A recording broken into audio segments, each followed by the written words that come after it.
Hello, ಇವತ್ತು coffee ಮತ್ತು tea ನಮ್ಮ ದೈನಂದಿನ ಕಪ್ನೊಳಗಿನ ಸತ್ಯ. ನಮ್ಮ ದೇಶದಲ್ಲಿ ಬೆಳಿಗ್ಗೆ ಒಂದು ಕಪ್ ಟೀ ಅಥವಾ ಕಾಫಿ ಇಲ್ಲದೆ ದಿನ ಆರಂಭವಾಗುವುದೇ ಇಲ್ಲ. ಕೆಲವರಿಗೆ ಟೀ, ಇನ್ನು ಕೆಲವರಿಗೆ ಕಾಫಿ. ಎರಡೂ ನಮಗೆ ಶಕ್ತಿ ಕೊಡುತ್ತವೆ, ಮನಸ್ಸಿಗೆ ತಾಜಾತನ ಕೊಡುತ್ತವೆ ಎಂದು ನಾವು ನಂಬುತ್ತೇವೆ. ಆದರೆ ನಾವು ಕುಡಿಯುತ್ತಿರುವ ಈ ಪಾನೀಯಗಳು ನಮ್ಮ ದೇಹಕ್ಕೆ ಏನು ಕೊಡುತ್ತಿವೆ ಎಂಬುದನ್ನು ನಾವು ಬಹಳಷ್ಟು ಬಾರಿ ಯೋಚಿಸುವುದೇ ಇಲ್ಲ. ಕಾಫಿ ಮತ್ತು ಟೀ ಎರಡೂ ಕೃಷಿಯಲ್ಲಿ ಬೆಳೆಯುವ ಬೆಳೆಗಳು.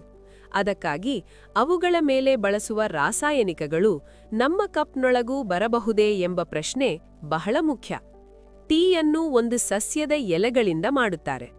ಸಸ್ಯದ ಯಾವ ಭಾಗಕ್ಕೆ ಹೆಚ್ಚು ಕೀಟಗಳು ಮತ್ತು ರೋಗಗಳು ಬರುತ್ತವೋ ಅದು ಎಲೆಗಳು. ಅದಕ್ಕಾಗಿ ಟೀ ತೋಟಗಳಲ್ಲಿ ಎಲೆಗಳ ಮೇಲೆ ತುಂಬಾ ಬಾರಿ ಕೀಟನಾಶಕ ಮತ್ತು ಶಿಲೀಂಧ್ರನಾಶಕಗಳನ್ನು ಸಿಂಪಡಿಸಲಾಗುತ್ತದೆ.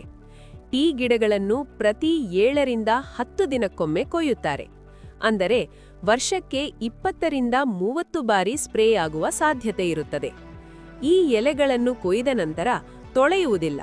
ಅವುಗಳನ್ನು ನೇರವಾಗಿ ಒಣಗಿಸಿ ಮಡಚಿ ಪ್ಯಾಕ್ ಮಾಡುತ್ತಾರೆ. ಕೀಟನಾಶಕಗಳು ಒಣಗಿಸುವಾಗ ಹೋಗುವುದಿಲ್ಲ, ಅವು ಎಲೆಗಳ ಮೇಲೆಯೇ ಉಳಿಯುತ್ತವೆ.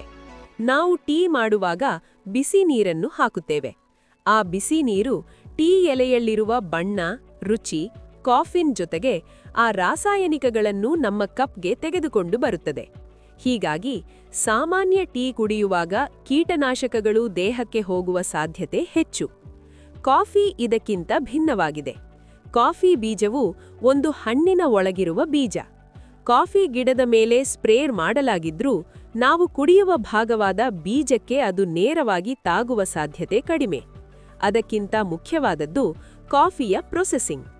ಕಾಫಿ ಹಣ್ಣಿನಿಂದ ಬೀಜವನ್ನು ಬೇರ್ಪಡಿಸುತ್ತಾರೆ, ನೀರಿನಲ್ಲಿ ತೊಳೆಯುತ್ತಾರೆ, ಕೆಲವೊಮ್ಮೆ ಫರ್ಮೆಂಟ್ ಮಾಡುತ್ತಾರೆ, ನಂತರ ಒಣಗಿಸುತ್ತಾರೆ ಮತ್ತು ಕೊನೆಗೆ 200 ಡಿಗ್ರಿ ಸೆಲ್ಸಿಯಸ್ಗೂ ಹೆಚ್ಚು ಉಷ್ಣದಲ್ಲಿ ರೋಸ್ಟ್ ಮಾಡುತ್ತಾರೆ. ಈ ರೋಸ್ಟಿಂಗ್ ಸಮಯದಲ್ಲಿ ಬಹುತೇಕ ಕೀಟನಾಶಕ ರಾಸಾಯನಿಕಗಳು ನಾಶವಾಗುತ್ತವೆ. ಹೀಗಾಗಿ ಕಾಫಿ ನಮ್ಮ ಕಪ್ಗೆ ಬರುವ ಮೊದಲು ಹಲವು ಶುದ್ಧೀಕರಣ ಹಂತಗಳನ್ನು ದಾಟಿರುತ್ತದೆ. ಈ ಕಾರಣಗಳಿಂದ ಸಾಮಾನ್ಯ ಟೀಗಿಂತ ಸಾಮಾನ್ಯ ಕಾಫಿಯಲ್ಲಿ ಕೀಟನಾಶಕ ಅವಶೇಷಗಳ ಅಪಾಯ ಕಡಿಮೆ ಎನ್ನಬಹುದು. ಇದರಿಂದ ಕಾಫಿ ಸಂಪೂರ್ಣ ಶುದ್ಧ ಎಂಬರ್ಥವಲ್ಲ. ಕಡಿಮೆ ಗುಣಮಟ್ಟದ ಕಾಫಿ ಸ್ಟೋರೇಜ್ನಲ್ಲಿ ಬಳಸುವ ರಾಸಾಯನಿಕಗಳು ಸಮಸ್ಯೆ ಕೊಡಬಹುದು. ಹಾಗೆಯೇ ಆರ್ಗ್ಯಾನಿಕ್ ಟೀ ಮತ್ತು ಆರ್ಗ್ಯಾನಿಕ್ ಕಾಫಿ ಎರಡೂ ಹೆಚ್ಚು ಸುರಕ್ಷಿತ. ಆದರೆ ಸಾಮಾನ್ಯವಾಗಿ ಮಾರುಕಟ್ಟೆಯಲ್ಲಿ ಸಿಗುವ ಟೀ ಮತ್ತು ಕಾಫಿಯನ್ನು ಹೋಲಿಸಿದರೆ ಕಾಫಿಯ ಪ್ರೊಸೆಸಿಂಗ್ ಅದನ್ನು